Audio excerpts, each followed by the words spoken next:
tax tam ta lo India in yom 30% la 30% plus transaction fee TDS ka ti ho iti cha hi ala 35% lang na pi ngai chu ale USA yom to hi crypto regulation and streamline ta tax sang ta la ya chu crypto hi atam ro ira ti pe yong le USA te hi hau pen hi chu ta hi millionaire billionaire hon ha ta zo wale market ko hin dang ha kan fil khat ga to pinyo sir tua cái gạt động chút cái gì hello sir cái khát na ừ cái máy nên cái lu coin cái chỗ thế cái là cái ừ government hin tax an là đem gọi là PM gọi đi ala lo wa tek chu ala lo the lo chula e hon cryptocurrency chu cha bank to chili hi yong le ho poi pi wanga to paisa na so lo wa le day to day na hin na ding chu paisa sum hi cho currency chu hi chu choi hon daily ni chi ya so cryptocurrency ha value tam ta yong le billion trillion dollar ne yong le ton nang ma currency ana so the lo wa le value le si cho na ya chu to hi India ayong tax ala yo wa chu legalize ta 2018 na chu ana khao chu crypto he India ten ana benova koi tabang mining ai lo le crypto bitcoin ni ho hi kum izat zat sentence ding adu ada jela koi ding chi hi RBI governor prime proportional le supreme court in tan down na ball pi chu ale crypto society of India te challenge bol wa tamdanga ki ban thele ti bola India ki ban thele han ti bola chi RBI na khawde han ta challenge sa bol wala azota ne ti RBI upayam lo pa so hi 30% lo 30% plus transaction plus si chu nangin alo thelo wa na pi ngai suppose BTCS khat ba ko lak khat ai tai BTCS khat na zo ale lak khat na chu 30% chu sang sang som tum na pi ding transaction fee alo TDS a chu iran na pi ni ham 5% bang he ala 5000 ham khat na pi ale 35% to government ni le pi na ta another 65000 to nang account wa na ki het li pi na chu market na na ki zo INR na so pi kita bang bang chana chu USD ayo city tu lai ta le fil khat na ei sa tek azwa ni te so tek i tu downline kum ho kit le i downline ho sustainable bo ji le AI se kum di ham line ho i chen pe ji na da tu khan in mining abol lo wa yon le nang ma contributed has a chu contributed has a capital nam downline ho nang man na refer ho to 20% ama my has rate to my has a kona chu suppose aman 500 bang my has ane tai iti my has to ama BTCS coin to amai hitu block khana ko ma reward to 0.00 izan ham khat BTCS to 500 has api hitu iti dung ya to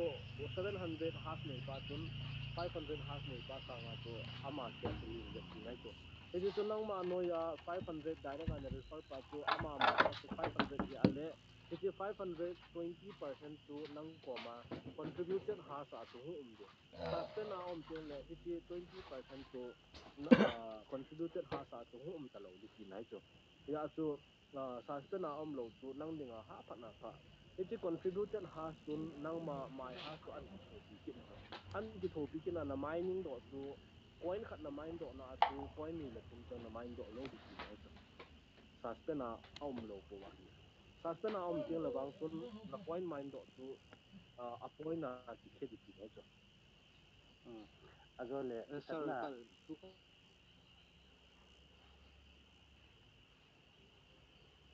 cái sen cái mang dem INR ya cái hay to na dinga INR he do na dinga chu Virgin X yong na man the ZP yong na man the chu ting le e khat buy you coin yong na man the yo trust yong na man the chu ting le tu la ya ipiha coin DCX atiu ha advertise ha bor pe na jan dung la coin DCX chu ting le coin switch ki ti ho loi exchange si chi ha hing ha India he pe ha gam ta lo pi tam ta ma chu atama tam chu in INR so te hi tiang le cái chỗ tua hi khát bồi pi hi lại tao tua hi bồi pi tiêu chỗ mining ha bolin cái bol lên lang chỗ tui bồi pi tiếng là all lại hung pi hin pi chỗ e ho dinga international exchange binance kraken adu ada ho darkar lo tu chu Coinbase ho API man yu ham ai anara he do di hi tiếng le nang ma on account ma na bola le tax na la ala di ya chi ya chu all ngai to ne ta han sar tong don to hin ki ho wu hi tin NGO ham koi ham khat epi ha western union ham epi ham khat ki kon ke in tin paisa kai do no ho chu account ma thot no tin BTCS coin na thot wa le BTCS coin chu atex chu nangin a BTCS coin na na pe ale ai na ra nangin iza za ham khat na pe the na ding chun ki ho to ten bol na ta han to yo ana lungin hi ta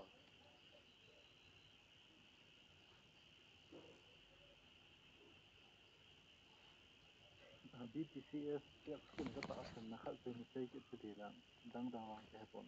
am hon daily a ti le ka BTC o api do zio ba he se ba he ge la wa ta san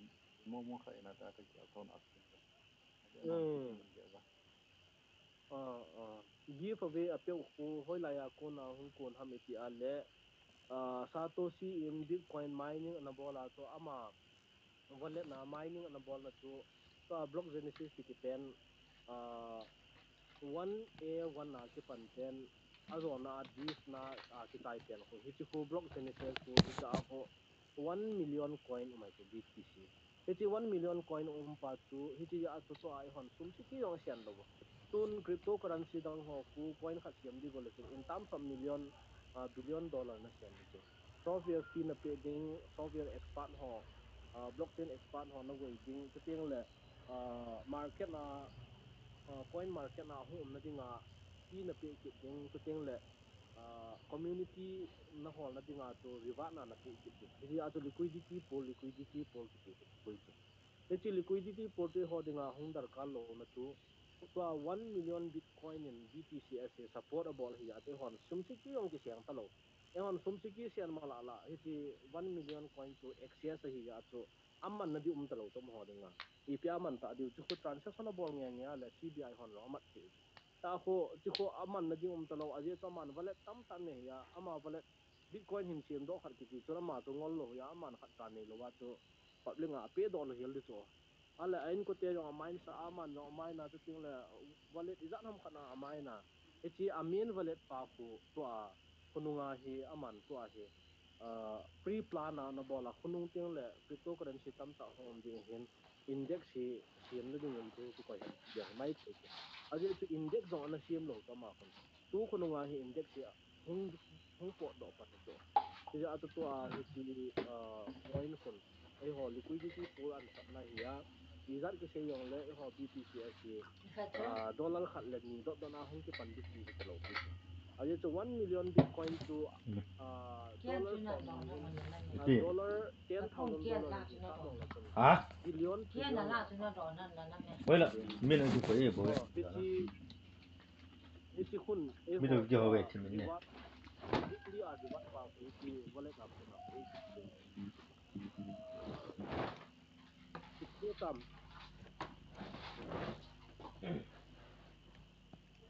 cái gì mà ta le ki paum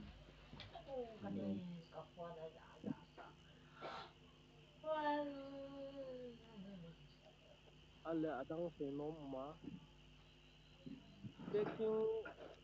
la undelegate na bol ting le na point na la to ti nai ta to undelegate na bol ting na point na claim na bol din claim na me ale e kada na taking ball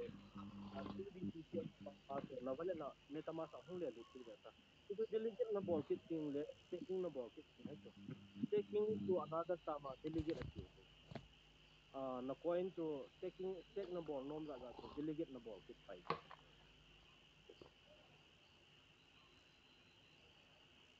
le cái ngày đó các anh thấy thì lang vậy hoa hồ din giờ lại sa pa ho sa na sei ta he sam ya hi disadvantage là không popular thì không mình thăng ding a hi ta hi le hen iti dana hi ti le là YouTube la ho jong hi lo le Facebook la hi lo le jong news neo la ho dia lang o cái giờ nào to phải ta không biết xem mi ho chỉ hình lẻ lâu hin tam thì lệ sao bây giờ cho thì là official ya he su su hồi mà ta chỉ rất là không chứ chi nang chi hi lo wa mi lo sin he chi ji ta chu koi tan lo ta san lo chi a ji chu koi ma tan lo bol loading a bowling lo mi ki lo chi pi bola koi man bol loading ha mi ki ale thil ki ti chu publicize a hung hi na dinga chu anei khat ngai chu an la nei lo khat chu et advertise na go bola sum tam sa na ka siam jam number 1 tu lai newspaper ai lo le pe ham khat youtube ma na ga boi pi na dinga chu nang ma phat chom na lo dinga chu na boi pi lo di chu tu lai network ho ko pi bola advertise ai le if ham ad dunga khu ha ta hung popular ji ham ti ala mo kon e chi advertise bol na ding le newspaper la dunga alo tv channel news channel dunga dunga ko advertise fee ape wa chi advertise fee ape je wa chu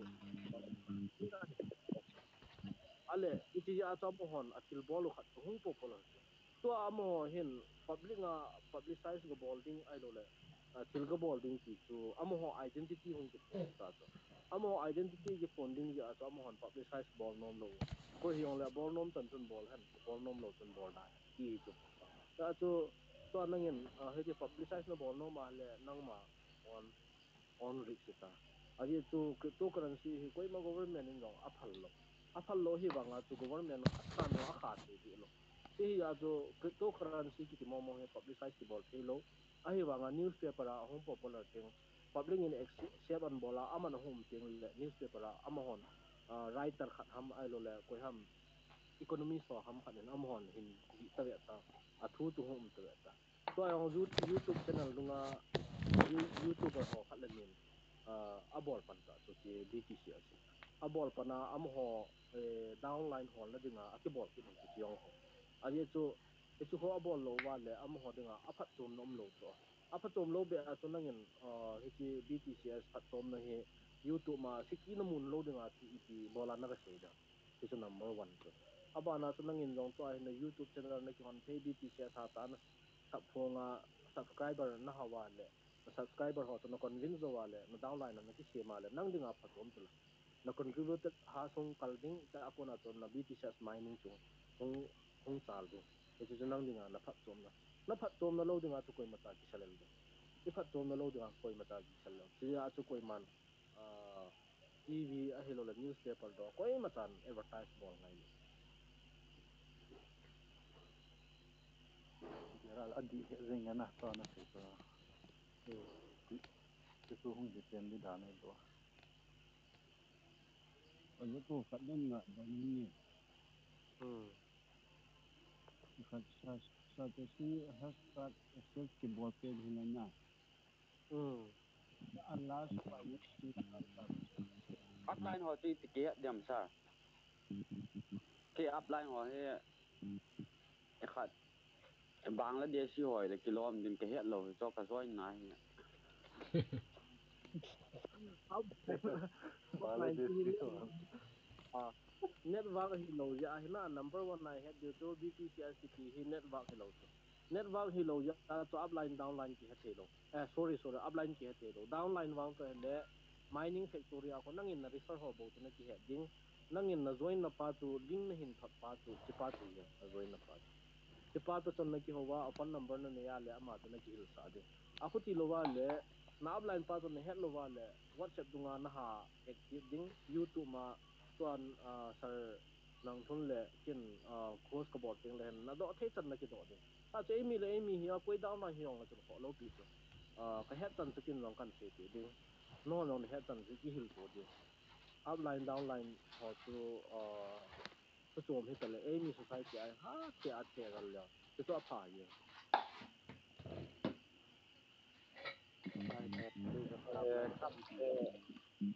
upline ho ka vet gon le Mesias aku na vet he tiwa Mesias tu ka vet le Bengali what hon ni bata ko English la he na a bo ya bo yen ko ham kap ya thei ka lo hi to na dam upline hen na upline hen ding a tut na thế đây thì lâu đó vào thì cái lâu cái hệ sở năng thun downline thì giờ hệ ama to hin ki form ding kitile phone na ki homat ding hi ya he ke chu ka boilo BTCS app ta chun lun in lang chat chu ve ti chat chu ga ve in lang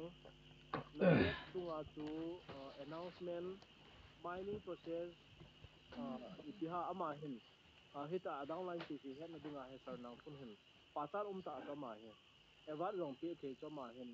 mining process he team lo lai hon anoi rct number hi na hin contact the you a hi ati a phone number yo pi ana 8787 67634 dia ti cha hi ama app ta yong hi ama to hin direct nga ki ho the ki nai cho cha chon chat na chon ven lang na upline pa chon ipi ham khat ham channel hi cha ha khonam ai lo le tham upai man cha chon ven lang a hi lo wa le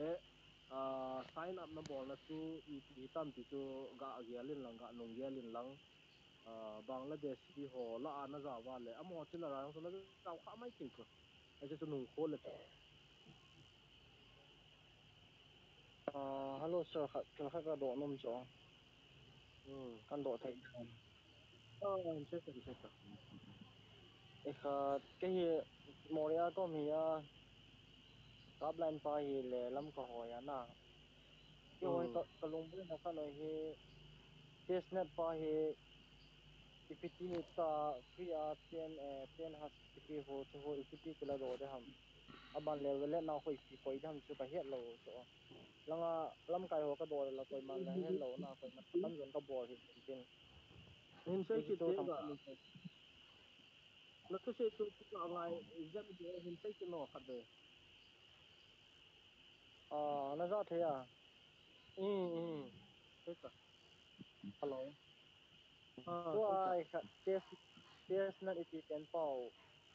priya test na body iti ken ko na has ka nung kiti ko na ten has ka priya anti ko na iti ken has ko card nó has rate cả ha has rate thế cả has rate sorry na has rate ko ipiti receipt bol da na ka het hello sala MetaMask tu nak download na MetaMask wallet setup na bol di dan ho group ma hong ki se yang tu la sar nang thung ni rong ikada YouTube channel si ma heti channel yong tan la ve in lang cha ko na tu abom che ke yakin rong ka ji loi te hon hin forward ji da sao wallet at na boarding TBTCS at na boarding cho ting le SUSDT smart contract at address karamin kichu na boarding kichu na board ting le na MetaMask wallet to receive na me ding copy na me ding sa ting le faucet na load ding faucet to lai ham ti na hin ikat na chuna ka load ding na Satoshi app na load ding claim na ka boarding claim na ka boarding na ka claim do ting le na loi te ho address MetaMask address khat ito chuna copy ding na MetaMask wallet na to send na me ding cha to paste na boarding cha to next na me ding 0.00 ham ai lo la izan ham khat 0.1 ham 0.02 ham 0.3 ham ka po to send na boarding transaction submitted hong ki tin transaction submitted ki ti ko yo ten le transaction completed hong ki ti ta dan transaction completed khor kha do da chi na app sa to MetaMask add your wallet address ki ti ta cha cho na wallet address na app di ya ta cha cho receive has ki tin receive has to na click nga le 10k chun 10k hash rate cho na mu ta e cho 10k hash rate cho address chom cho mani thum chunga transaction na bola le 10k hash tu ni thum chunga na mu ding ni thum chi chai ting le daily 3k na mu na blind pa ko ham sei pu thang hal ta say pu to crypto expand sa ba yung NFT yo he sa ting dang dang yo ha he ne e ho whatsapp group a za ha ba e khat thi khat in sai ta ding e na thip ben lang na amma da na contact the tula say pu to o thong boy thì khát say nghe khát meeting hiong cái trái cái đi hình na thì chú continue cái điều hầm continue lâu chú hầm chú nếu khát cả say ute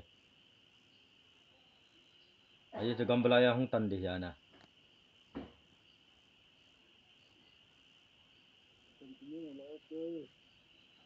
continue là lại kinh ute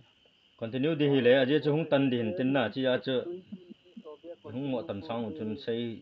cả say chỉ nó cái gì ya sa thang boy hơi lang gai ta apa yang tadi PBTCS value zat ni gin mo bam say cái vàng cái đồng bôi này kêu đến này bôi ở cái nào better mà cái problem này họ chú what mà tôi ở thang boy khát continue cái điều ya na ấy chú khát hong tan bay đi hình tin chỉ ya chú cái trong cái gã say vai về đâu了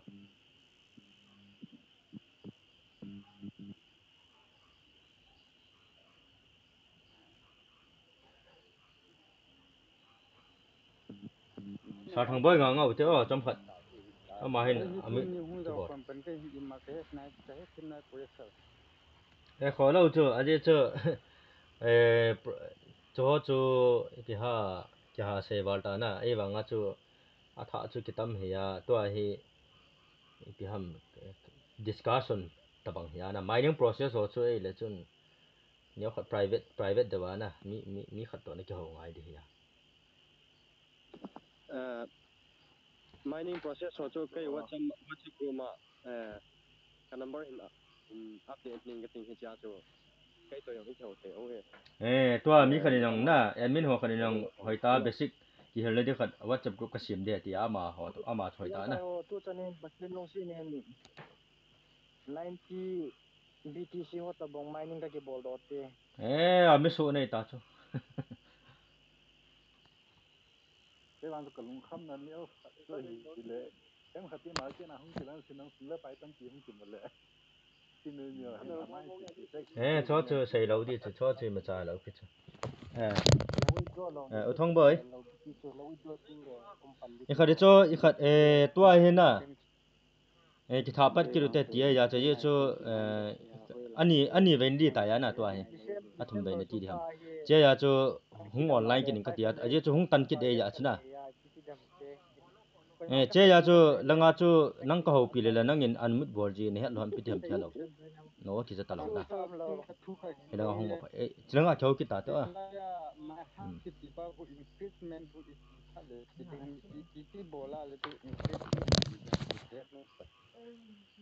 ฮัลโหลตัวขัดสาวทางบอยก็หัวปีอ่ะนะอาเบียร์อะไรที่ท้าปัดกินเดียวเห็นเต็นเจ้าอยากจะที่เดียด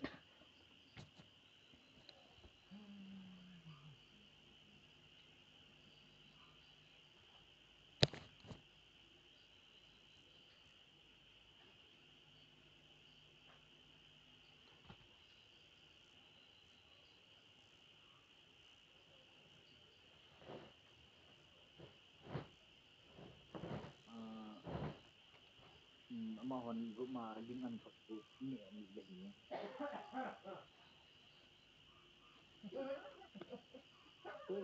ไล่ให้ห้อยมันคนแน่นหน่อย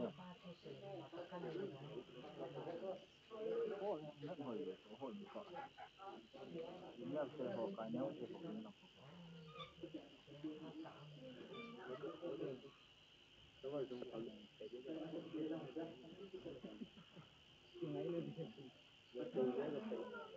เนาะนะฮะมันเป็นหาตะลุมนะข้างในต่างกันก็จะโอ้จะ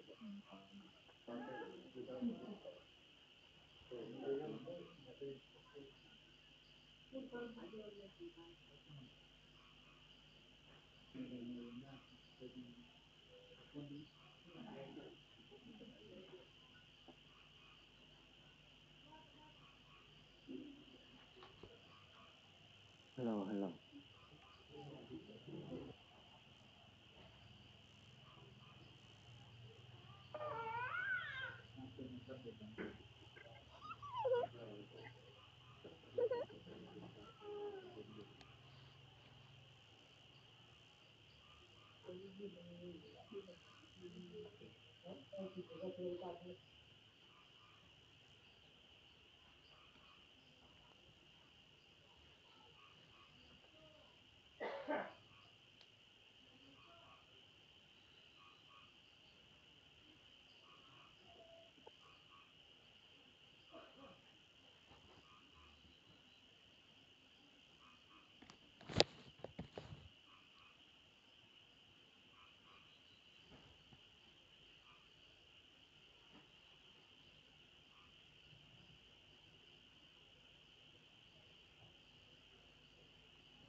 Hello, hello.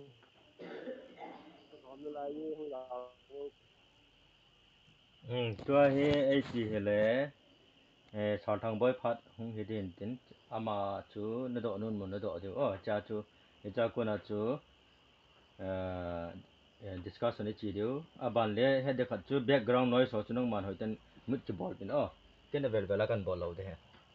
tua hi sal thang boy kan kau di he pathian na background noise so pathian ke adjust bin na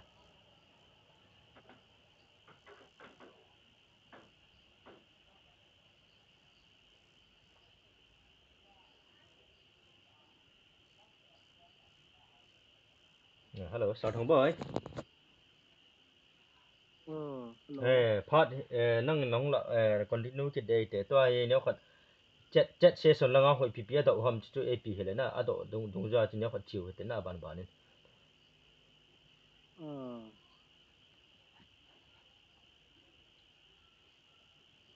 to do nom ne ho chu nan do theu he BTCS minus ti chu mi dang khalo ya na transaction bor kha ham hi lo wa le nanen hoi lo ye ham e kha chi sai pe ni btc zo ati dan he bitcoin zo ati dan he a sai dan he bitcoin sai chu BTC pa chu avelu ni sai ye chi chu nei chu okay okay ajo ane sei sai ta avelu pen chu I khatula market down ting le avelu chu kem ji ma ma chu kem ji cho chu lungdon bi lo pi chu so kan do nom chu tu nya hi hung rau pam pe hi ya ki ma half ki tin pa ko iti pha le iti si bol le increasement ti he dam kya kan do ai chu my has to nangyen card ho chu has card chu click ball chu sa tu si kan na generate tam rồi na zoinam cái hồ si chú bố na chú chú na chú cái bên chú kia đã là cái bố ya na zoin le na my has si that tam tại 39302 something point something hoi chu ni zam tam na zauna tu ni baro lang tu cái áo phần lại bố baro azawa baro azawa 309 my has na nei le ana saloi ni he chu ke no ya thakat zau chu hon long ti hin long le he tu ji lo e lo ki ki man lo tu tun na tesnet na bol ta tesnet tesnet hồ chú sa bố gì cái hết này rồi kìa koi no ya na zau cái here cái WhatsApp là cái nào cái vật link khẳng cái thuật nhìn tin số cho cái mua mẹ là cái cái áo phải bố chứ sao koi nuôi cái gì cái hết rồi lung ki thot pen chu na zau na chu le hol do en lang hi chi ling chu ni het de ya a phone number chu call in lang ama chu tesnet lo na ki hil san lang twitter ki download in lang na f chu update in lang anoi lang chun twitter et no bola le 50k na mo di cha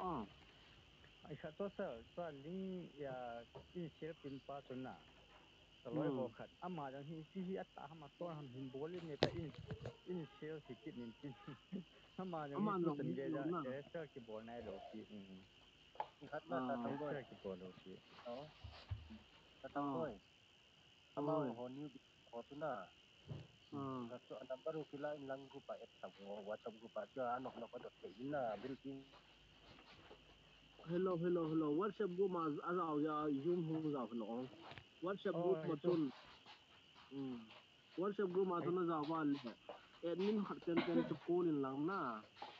ban chu process gel sa ta sir chu te la chu kin kan hil di chu ha chen ngai ta kin kan hil hi aten ngai ta tu chun Google Play Store chin lang MetaMask chin lang download ta sir chang chu ka download tai cha na download wallet na set up tam le wallet ang ka set up ta ale TBTCS to SUSDT na claim tam le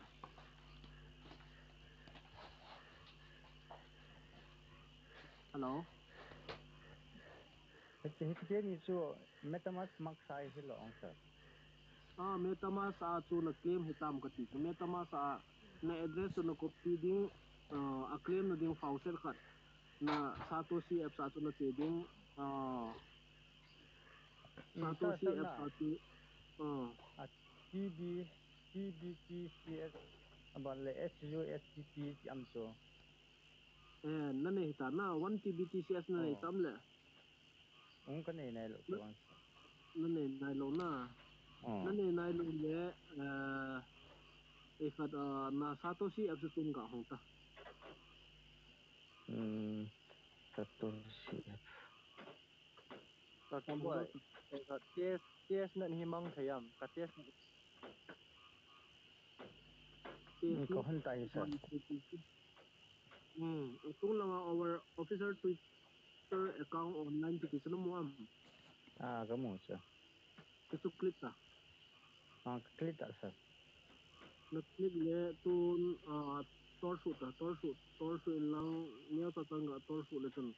visit blockchain browser to view testnet chain data ki kisano mo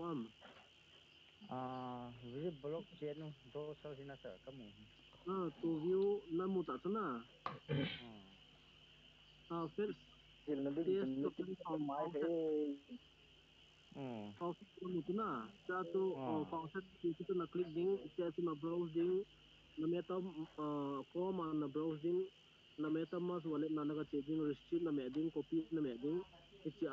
na browse na Satoshi chain faucet ki cha he na paste ding get TBTCS to get SUSDT na click dito to te la testnet group ma zawin lang testnet group man hello ho to ki do address kan na copy ding na MetaMask transaction na boarding na MetaMask address chu in khana chu anoi langa chu na BTCS app cha anoi langa chu na add chu add your wallet address ki ta testnet ki te participate in the testnet by receive 10k hash by participating in the testnet ki ta transfer charges ki ta chu na bol so na hello wala WhatsApp group do the te ni ki cha tu thai ba la lu tu ha la lu ada mo lu hang ki ai hitia chu min kon wallet address hi ki bol da na tensnet group ma chu WhatsApp group ma tul kat to ho chu ana dong le tul khat pen in non nan hil le ta wallet address chu na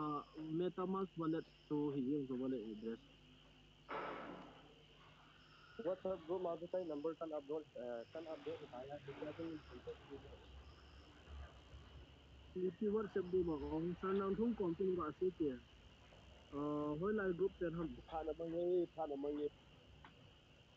group ra kana ka zawna yo shi akan update ta chu kan hi ya na chu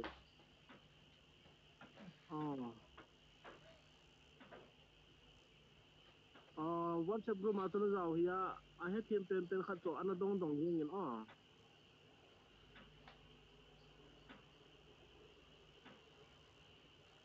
ado chu na pot tho po le khat pen in nan thun le tu mo ta aban adang te tau te sa kam boy oi lai tik to ka kan do da ke sat na to testnet ki board in 3k has ki receipt ji alo le dang testnet ki board ho ka ho hi main ne go te yang le om na lai dem 3 te he mainnet zo ting le testnet so mainnet masanga te si bol nau pi na hi na chu chu dinga wang ka gin sa ta lo tu he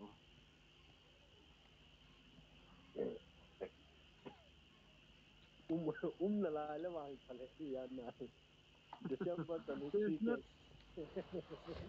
testnet na yeng le mainnet lo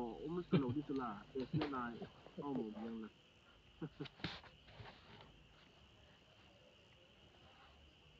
le le te pa me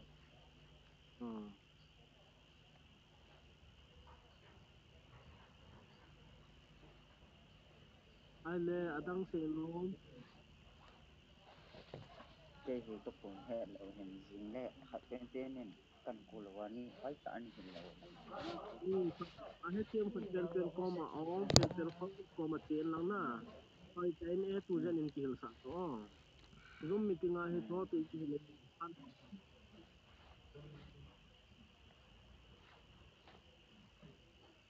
adang se nom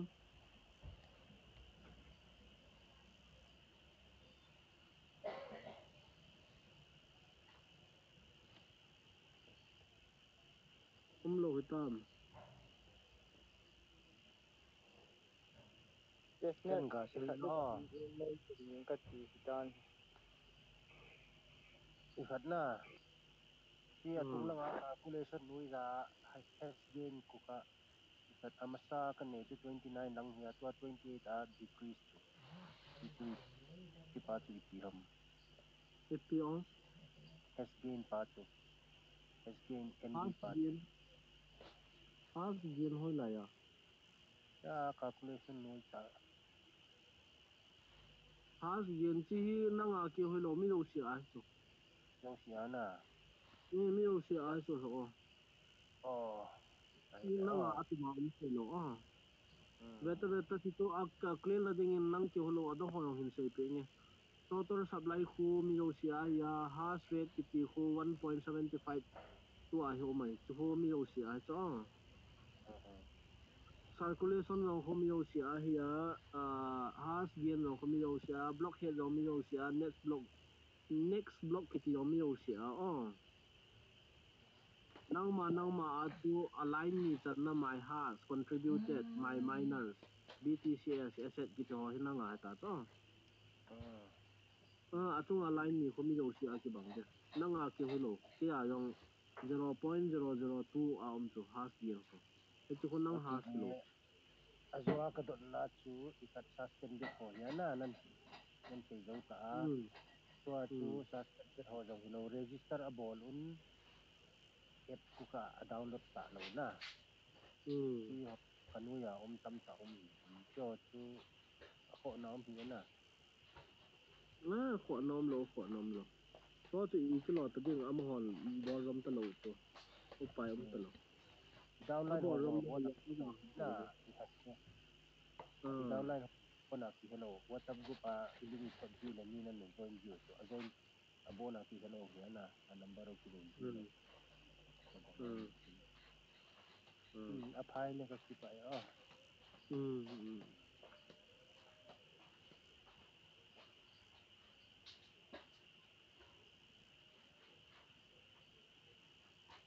ai le adang do nom ne sa thử kan do ja ken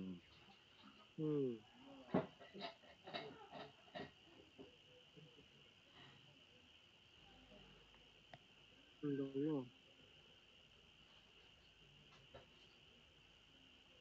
hello hello asa hi hi BTC giveaway ki ho hi ipi ki thamo BTC yi lo we chu mi na refer ting le hap ta khat zo le mi khat na refer la le vote na mo chu me election available vote ki de ta cha chu available vote na tu ni ayong kin ko vote haya Sunday le Saturday ya hi vote tam ta ki mo cha chung la ho ve le chun Bitcoin ani ko Monday ni ani ko yung Monday to Sunday Saturday ana home be ta cha na wo na le lucky draw ti nai cho ta he bi yung na wo the ti yung na wo the si yung na wo the na wo ne du ru ya ta thuma yung the khat pen na wo the na wo to ho pa ba le ma ya tin um be ah no ya tu be le chon ni ja a pa wo to $88 on the pound $8 on the pound $1 on the pound $0.01 on the pound .0.1 on the pound oh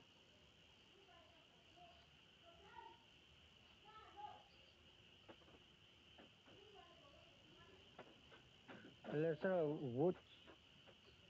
wood could be pinch if female ta. cha di na me da ham ti na me da ham si na me da ham cha available vote ki ko chi ko min re fala le hafta kha lo te le after 1 week no le vote number is 100 ham 200 ham 300 ham na refer do ya it is nangin 100 na vote da ham 200 na vote da ham 50 ano nam nang Sampai akhir kapoi sini saksikan tiga sini lain. vote available vote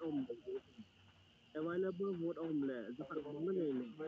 tuan tu zakat na vote da ham alo le hati ano hok kan te nam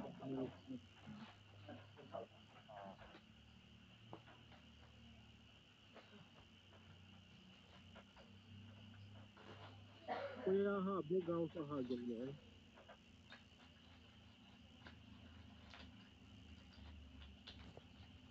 Sa remind ai lo le ho iti kihet. itu ke Remind lo ho iti kihet.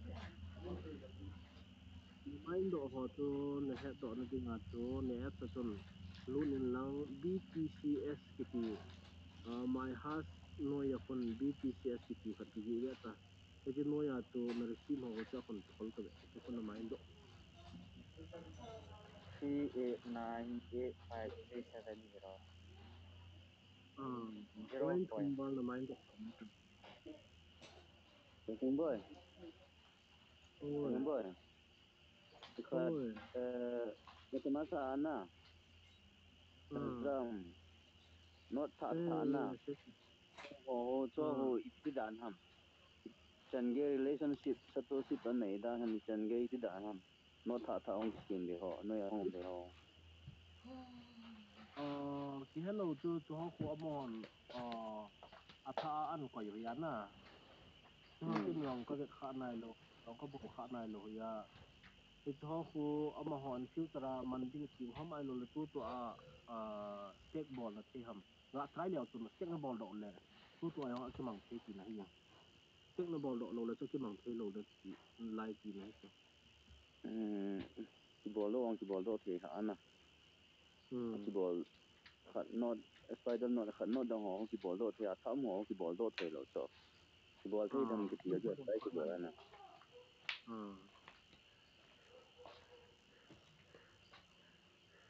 ai chi long ho chu Hello. case le hin lai hi ya hi tiong ka ha i khat nai ha na hello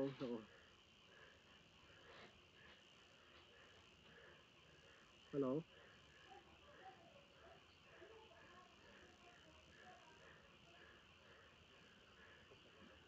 Hello, chào thằng boy. Hello, cái boy nóng khát cái đúng rồi khát cái screen này na SUSDT hi import thì MetaMask à hi. Wa metama to dang do chu outline ho do wa all lo la lo le ki chu pa ne wa li ya na ka na ka ta cool down jo wi na kan ring MetaMask si to cool down jo kan se di che ho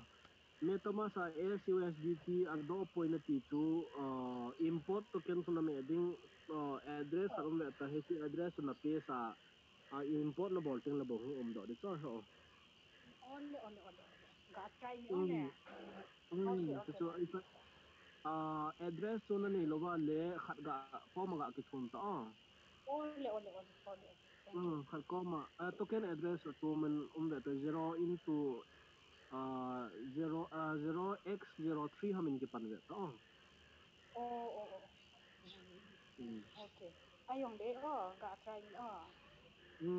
azau na group chen sele chen ken tu pa pana ka forward thai chu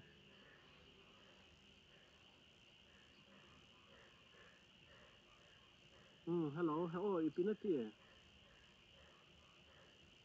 hello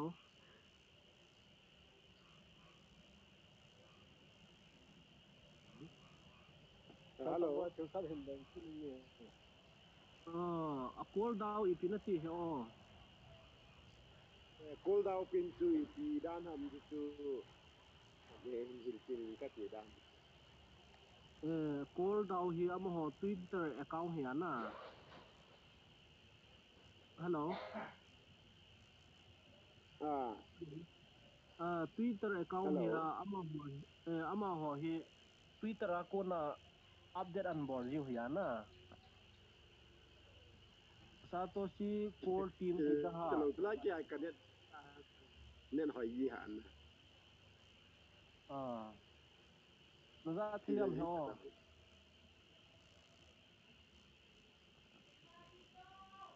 za thiam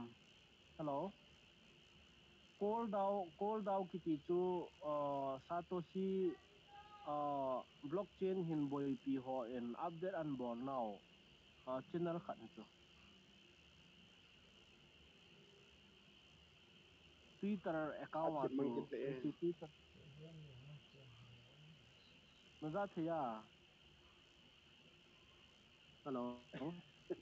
tan cho nên đi lo tu la nhện hồi gì lo hi cho sa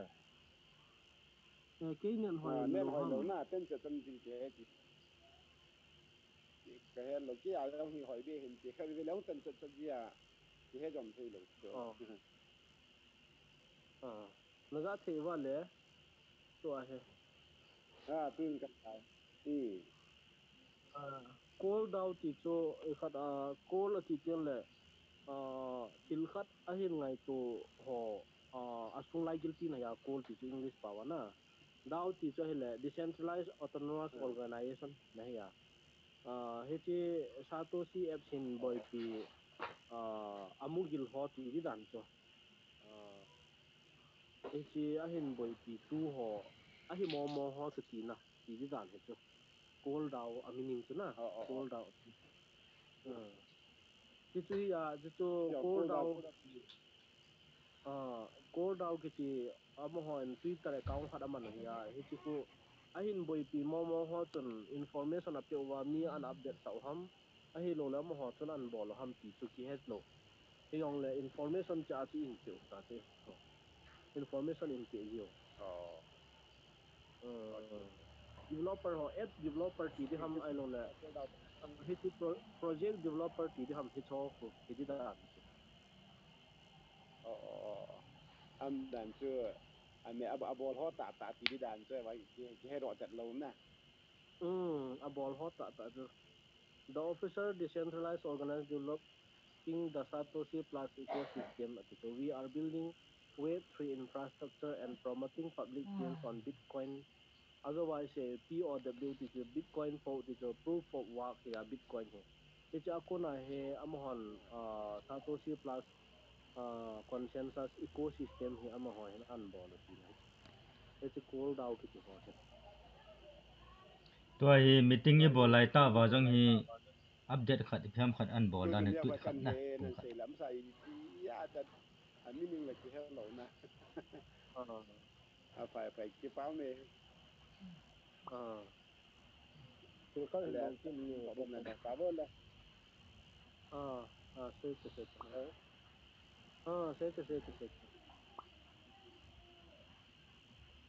seyo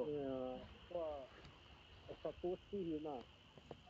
nên ikhat ngole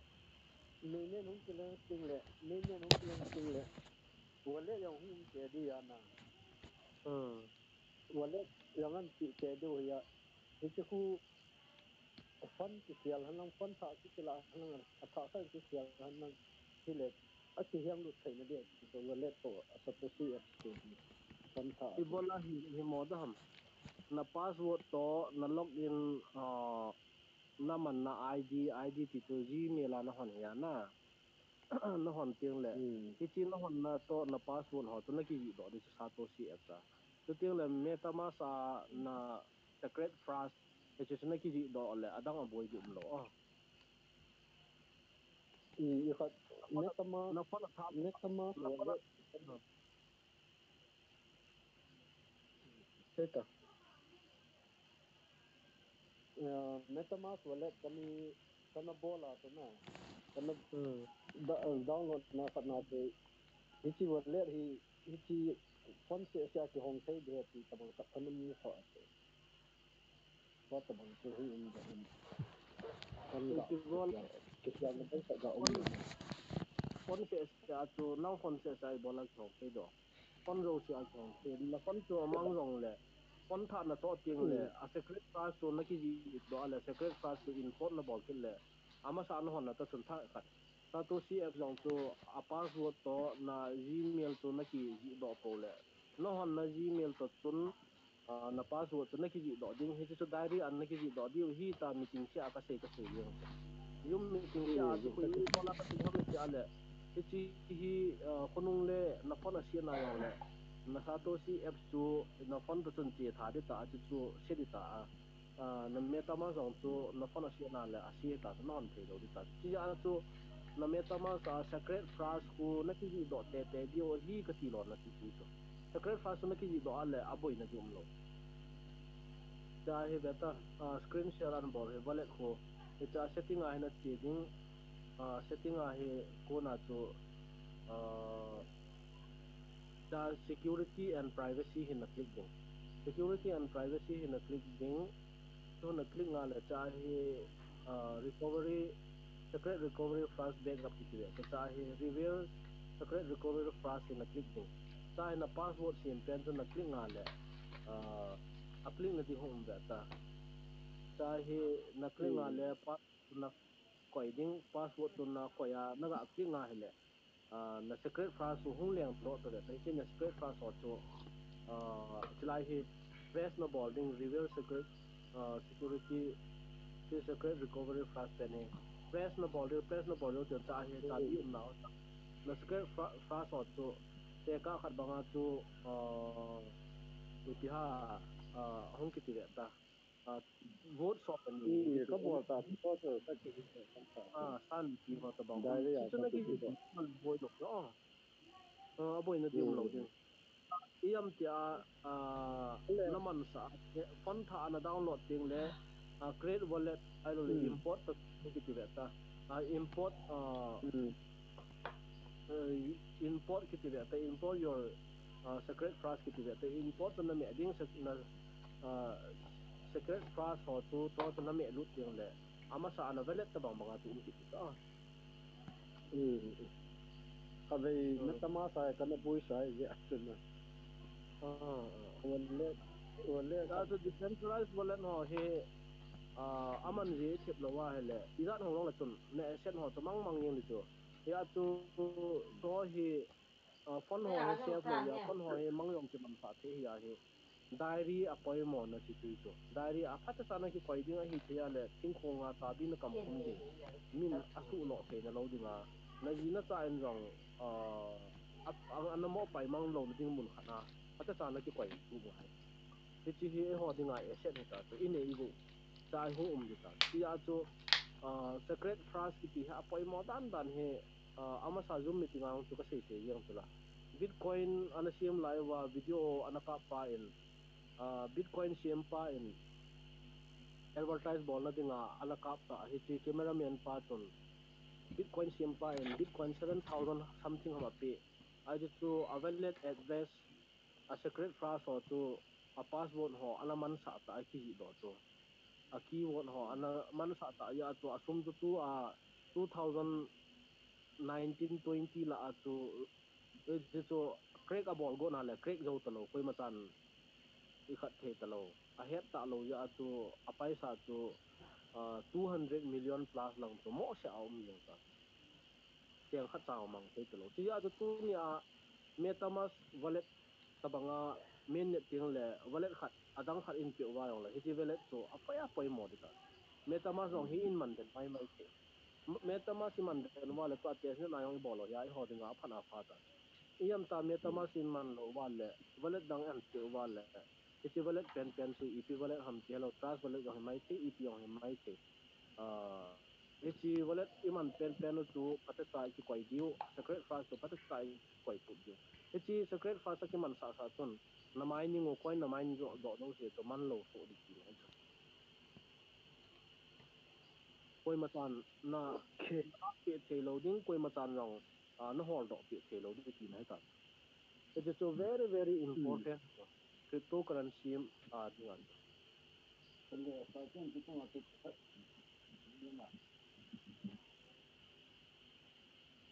meeting yong ki chai bi tan a chai na lang he tan do nom ne hon hin sei kang gang bo 내가 돼야 할로 kala tua 이게 tua 이제 뭐그 그때 봐서 좀 이제 뭐도 아직 뭐만 달라고 그런 거 내가 막그 이렇게 다 만 갔다나 엘레 그래서 아주 내가 막그 다 뭐지 나는 예스는 어제 이 뭐지 나는 다 그렇게 30 days na nga di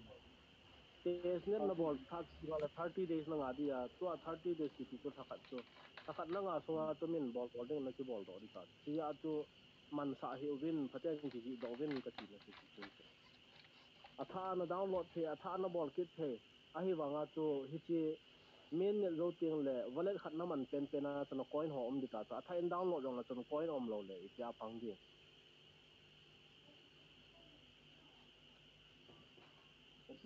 그래서 내가 막 가잖아 이게 막 내가 막 이게 해 이렇게 얘기하고 이게 내가 막 이렇게 해서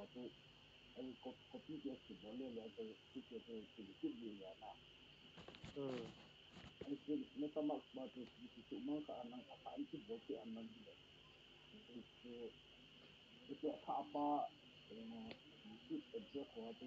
이렇게 해서 이렇게 atu ba 30 days na nga di tula na ki su mga la 30 days na nga ding testnet so nga tu 30 days ayong testnet so ki tai di ta tula to testnet jong ki tai di ta ne main net ki lut ta di nga ya to metamask tu na ki man sa na lo di nga tu naman ma naman the na di nga tu secret fast na ki do ding tu na metamask tu khanin na ta ten adilit tai adil na yong na thai install ale abang bang aum sa tu aum sa na secret fast to dog cat I lo le fly aeroplane chew gum go hui ki ho bang na frog ki ho bang ki thu teng som le mi chu chu pa ya pa mo to chu na ki ji do ding ke ka khat banga na phone bang mang tai na sa to si app jam bang to na ki ji khatai na password le na gmail la to na hon ya sa to si to password le gmail to na hon ding cha to na hon ta to metamask to hi le decentralized wallet hi ta hi chu na secret phrase thu chang som le mi chu hi cha chu na tha hon the na tha hon na le abang bang le na receive ngai ma na ki receive the di ama wang hi chu na man sa le a tha na ki hon ki na le metamask to wallet tha na hon na le 30 days na nga de 30 days to min tam ta na ki bol man du ta chu a ki hian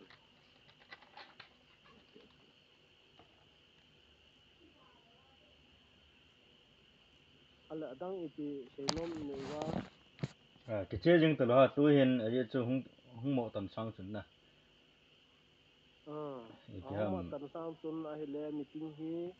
ipi ta boarding ide yom i yong hin sei wo men long night ta gen hoi ten meeting yong bolutin seminar boarding ki ho bang ai lo le ki form ding ki ho bang he lo hon na giang thei wa mi ti par tong don to mass campaign ti dio ham thì hồi ông hay bol và phang ham em cái sao bang hi tin ya hu dau pen ka hi in sang ka he chin lai pon meeting hi ke na follow for ko le ka ti e do ning do num mom tinga le do tin na ding họ lâu cho năng cho chụp làm hết tang group mà nó đó thì tan tong tang mi kan in nan respond man lo wa la khat dong thi ni la admin ho khat sen to ano dong gì ta cái tiếng lệ group mà pass card in thọ họ to thì thọ to join ding hin thọ họ do mo họ to expert sa ya mo ho to phat ta na dong le chun na hil te ma man ya ta ni ho ai ya ho lo ni le nom ji Iki ngồi như người công ty thì bây giờ ấy và ngắt ôn lắm tại đồng hồ nó phát nó này tự nhiên nó chỉ phần lâm hơi nó ôn còn nó cũng alam kai koi ma yom chom po ve ha o alam kai koi ma yom lo aje cho fcm ho yong ki hello te ho ne man don vai ki study ya a he in iki hil to ya no hon he wala no hon ki ho se banga na se dio ki ho hil banga no hon mi ni hil dio iki ngan se to lo dio aje cho chi thil pa tom hiya ai bon che vai ki to khom dio ti na he cho ka se cho hết thì mà nó phải cái này họ chừng cái đang ha o se yo in se yo ho các sĩ nông chưa cái ya chừng phơi nó là cái hello bằng chừng phơi công nhân là cái hello hello se yo ha o cái net xí lệ lệ ya ta tu kan thate ala na se yo ho ya group tunga to mining ball lo ho ai lo wa hele register bola ball hello ai lo wa hele pite sei da ha adon se lo ho hi mi he no amma le cho yong hi sei pi yu in le han ka dei chu koi koi yang le nam dan chu a ya lo sin he no hi yong yu tin nam dei sei wa min ka bolin trong ai sei ai le ka sin na ham ai lo le lung lu na bol lo ham cho hi ai ki min sei pi le ka ti chu à sẽ chọn thao kia em mà down lại cho em mà ní kia nó hiện na em mà down lại cho mi đang in head load đi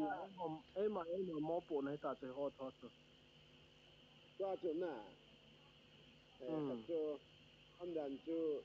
WhatsApp group dunga advertise ki bola hung zao ko yi ki hello amon la ko him bol tom lo na le ki cho à tụi ki ba cho ai ba tụi ki tụi na sadan liami tu ka ma an abola wa nga don lo ma am kha le tong tu isi ki tu kha le sei is display ki le han ka ti da ni ai tụi thì nó đi ngắt tụi mass campaign thì đi ham mi pi head đi ngà meeting ai lo le hi cha hi seminar tai mà na mum khana i khat diu ham pi hi chu i cho to chu nang downline chicken long ka head loading ke downline na ka head lo ron tam tom ya i cho choi hon koi mai head lo diu ya na ko ba la ki heta accidentally lo ga ki to ga ki to kha ding ti yong chu hi the ka lo chu cho chu chu ya chu campaign bo lo wala mo hon hin heaven chu la thu chu all on hin za ta ta